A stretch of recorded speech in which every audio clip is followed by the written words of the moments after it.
જૂનાગઢ પંથકમાં પડેલા ભારે વરસાદથી માંગરોળ ઘેડ પંથકમાં તારાજીની સ્થિતિ છે। ખેડૂતોની ખેતીની જમીન તેમજ પાકનું ધોવાણ થયું છે।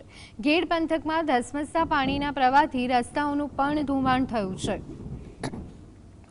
ત્યારે માંગરોળના ધારાસભ્ય ભગવાનજી કરગટિયાએ ઘેડની સમસ્યાને લઈ અને સરકારને રજૂઆત કરી છે।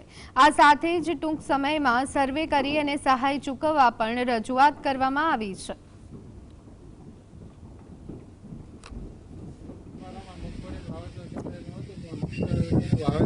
નિષ્ફળ ગયું છે અને આ માટે હજી કોઈ પાણી ભર્યા છે। એ પાણી નીકળવા માટે 10 થી 15 દિવસ ટાઈમ નીકળી જાય।